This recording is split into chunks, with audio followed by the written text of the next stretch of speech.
સુરતમાં Bhayani super store નામની દુકાનમાં થયેલ ચોરીનો ભેદ પોલીસે ઉકેલી કાઢ્યો છે। અહીં દુકાનમાં જ કામ કરતા કારીગરે ચોરી કરી હોવાનું સામે આવ્યું છે। મળતી માહિતી મુજબ સુરતના કાપોદ્રા નાના વરાછા ખાતે આવેલા ભાયાણી સુપર સ્ટોર નામની દુકાનમાં ગત 11મી ડિસેમ્બરના રોજ રાત્રિના સમયે ચોરી થઈ હતી।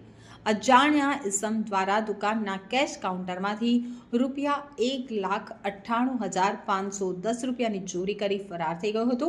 આ ઘટના ત્યાં લાગેલા સીસીટીવી કેમેરામાં કેદ થઈ જવા પામી હતી, જેમાં એક ઇસમ ચોરી કરતા નજરે પડ્યો હતો। તો આ સમગ્ર મામલો કાપોદ્રા પોલીસ મથકે પહોંચ્યો હતો, જેમાં કાપોદ્રા પોલીસે ગુનો નોંધી તપાસ હાથ ધરી હતી। બનાવના કાપોદ્રા પોલીસની ટીમ દેવાભાઈ રમણભાઈ હળપતિએ ઝડપી પાડ્યો હતો। તો પોલીસે તેની પાસેથી ચોરીમાં ચોરાયેલા મુદ્દામાલમાંથી ₹1,41,400 રૂપિયાનો મુદ્દામાલ રિકવર કરી આ મામલે કાયદેસરની કાર્યવાહી હાથ ધરી હતી।